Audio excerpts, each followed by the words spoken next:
இன்னைக்கு இந்த மண்ணை சார்ந்த அண்ணன் சிபிஆர் இந்தியா முழுவதும் ஒப்புக்கொண்டிருக்கிறார்கள். தமிழ் மண்ணில் சார்ந்த சில சுயநல அரசியல்வாதிகளை தவிர.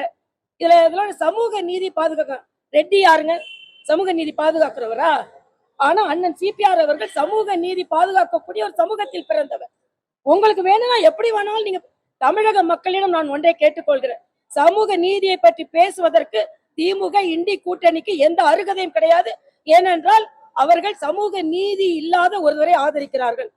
ரெட்டி சமூகத்தை சார்ந்தவர் ஆதரிக்கிறாங்க. ஒண்ணு, அதுக்காக நான் சமூகத்தை சொல்லல. நீங்க தானே நீதிபதி அப்படின்றத தாண்டி அவர் வந்து இல்ல இல்ல நான் என்ன கேக்குறேன், நீங்க இல்ல நான் சுருக்க வேண்டாம். நான் என்ன சொல்றேன், நீங்க தானே சொன்னீங்க சமூக நீதினு சொன்னீங்கல்ல, அப்போ பிராமண பத்தி பேசுறீங்க நீங்க. அப்ப ரெட்டி சமூகத்தை பத்தி நான் ரெட்டியை யாரும் குறைச்சே மதிப்பிடல.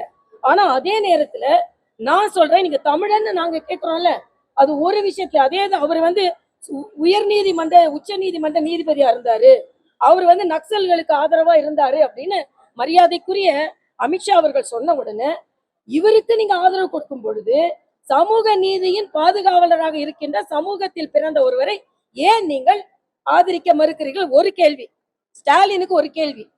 இரண்டாவது கேள்வி, தமிழர்கள் என்று சொல்லி, ஏன்னா சமூக நீதி காவலர் என்று நீங்கள் சொல்லிக் கொள்ள முடியாது. ஏன் எதுக்கு நான் அதை சொன்னேன்னா, நீங்க சமூக நீதின்னு யாரு சொல்றீங்க?